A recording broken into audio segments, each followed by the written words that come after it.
Now this is probably one of the best moments ever, where everything started to change for him. This is Sellavin Game and latest review of Naruto Shippuden, episode 368, The Era of Warring States. It starts off with now that Hashirama knows that Madara is an Uchiha. Now his fathers ask him to kill him and to bring back information on Hiahan. But Hashirama is really so distraught because he feels like, even though he knows that he's Uchiha now, he feels like he doesn't want to betray his friend. He has to make a choice: betray his friend or betray his family. He decides to go along on his idea, have him follow. He goes to the creek, the river. He and Madara start skipping stones a little bit. They have fun. They start to talk. They start to skip stones. They both exchange stones with each other. What's on those stones? I'm not gonna say, but trust me, it's part of the original manga. Then they start to leave. They start to split, but they start to move away very, very fast. It means they know that something's wrong. Hashirama's father knows this, Tobirama, and then he jumps out along with Tobirama, and then you got Madara's father and Izuna, both leaders of the clans, and their children are together, and they start to hit it off right away. They start to fight. They start to hate, and they start to see that because they're both clan leaders. They're both strong and knowing that they're leaders, and they also know that they also kind of think the same way. Think the same time that they both found out that their sons are meeting with the enemy. They decided to follow them and tried to find out the truth. They start to fight, and even Izuna and Toriyama, they start to go in conflict, and each leader even tries to go for the other one's son. But it's Hashirama and Tobirama, Hashirama and Madara. They start to defend that they used the stones that they used during the creek, and they each have a message. They say, "Wait, it's a trap." And that means by doing that, that means that they know that something big was going on. Alright, I mean, they're both smart kids, but they also both say this. They also agree on this: I will not let anyone hurt my little brother. And the same goes for him, and they both agree on this. And now that they know that they're dealing with, they want to finish the fight. Uchiha wants to finish the fight, but Madara convinces his father to back off because he knows that Hashirama is stronger than he is. Yes. But Madara is trying to convince him him to back off, because we already know this. But then you have Hashirama's reluctance. He's trying to convince Madara to keep their friendship, even though they found out that they're enemies. But Madara, he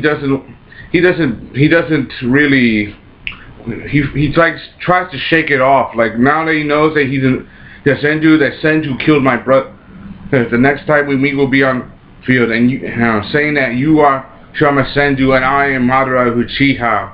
And at that moment, the Sharingan awakens, and he managed to find out. And at that moment, Hashirama finally got at least a piece of information how he knows how the Sharingan awakens. Remember, it's all about emotion and control, and drive. It's all in their DNA, the Uchiha's DNA.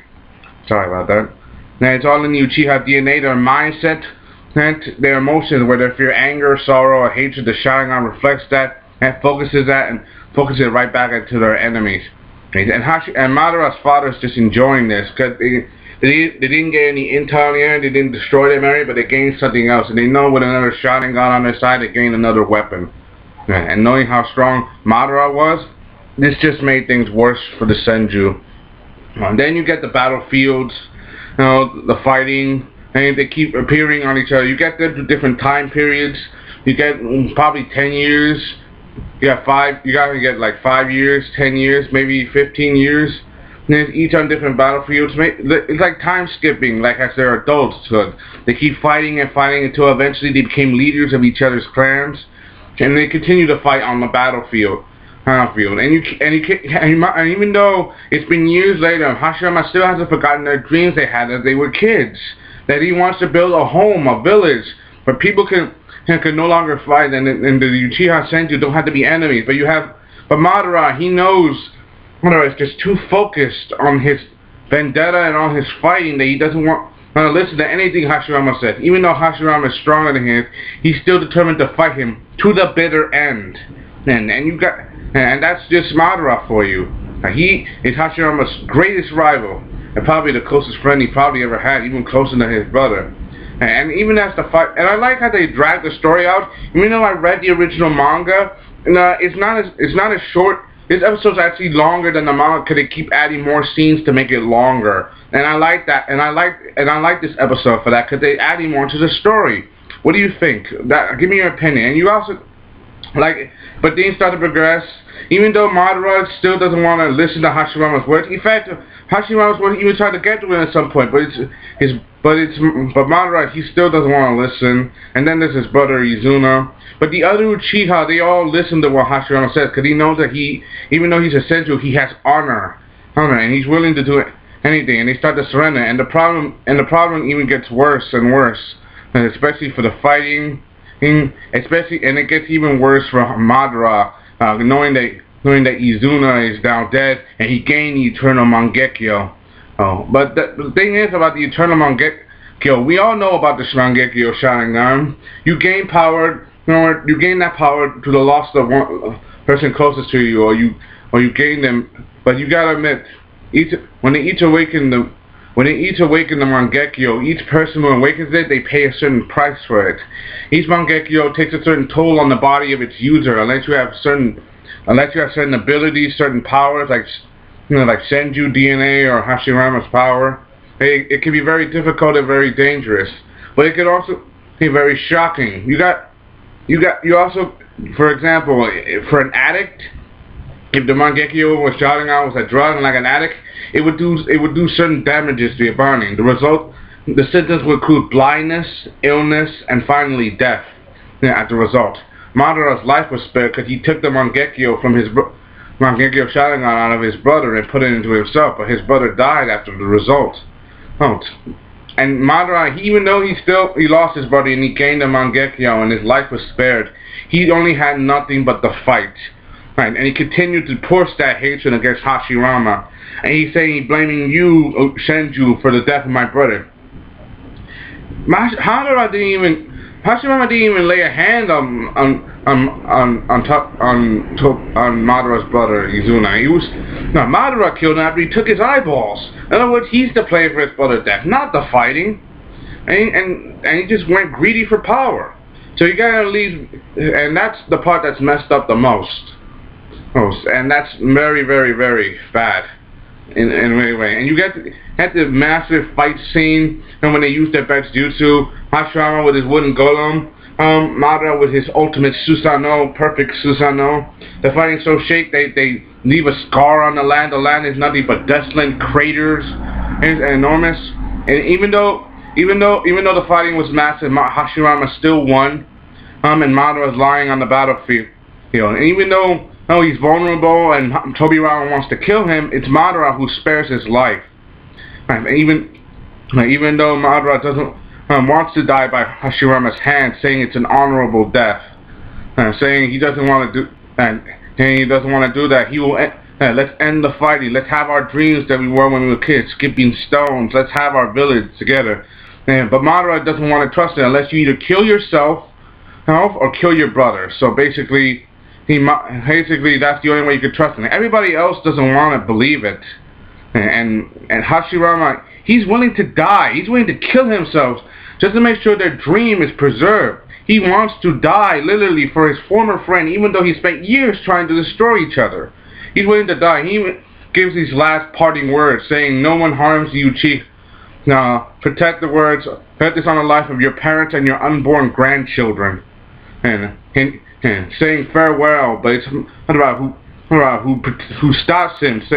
Because now that he stopped him, that means that Hashirama's words finally got to Madara, and finally, after all these years of fighting. And you gotta give Hashirama, even though it may have been a dumb decision not to kill Madara right away, and he may be a little soft-hearted, but he's willing to die just to make sure that his dream is preserved. That just shows how determined he is, and how much of a good man that he is. He's willing to die for his friends and his family just to make sure that fighting is stopped everywhere. And Madara, even though Madara, he had nothing to lose. If Hashirama killed either his brother or himself. But he chose to let Hashirama live. That means he could finally trust him after all these years. After that, the battle's over, and they form the alliance, and the village is, and soon they're gonna build the village that they always wanted. And the village hidden in the leaves. You get a glimpse of the next episode. We all know about that. That the village is built. Hashirama's made Hokage. Hey, but things start to get a little bad for the next episode, because those of you who read the original manga, you know that they had a falling out. Even though mainly it wasn't Hashirama's fault, and it wasn't Madara's fault either. Even though they built their dream, they just couldn't hold on to each other, and that's kind of the part that makes me a little sad. Even though they were friends, they became friends again. It just became separated out of so much conflict and darkness. And I gotta admit, it makes me feel a little sympathetic to these characters. Give me your honest opinion. What do you think? I want your honest opinion. If things had been a little different, would Madara have killed himself? Would Hashirama have killed himself if it meant preserving his dream? And would Madara have let him die? I want your honest opinion on this. Knowing Hashirama, he would have gone through it either way. Just to preserve their friendship. Knowing Madara, he probably wouldn't have listened if Hashirama had done anything. But he probably would have listened even after Hashirama killed himself. Give me your opinion. I want your honest opinion. Sorry for making this video so darn long, but this is my honest opinion. Hope you enjoyed. Thanks for watching this Sellavin Out Gaming Latest Review, Naruto Shippuden, episode 368, The Era of Warring States. Hope you enjoyed. Thanks for watching. Comment, subscribe. Signing off.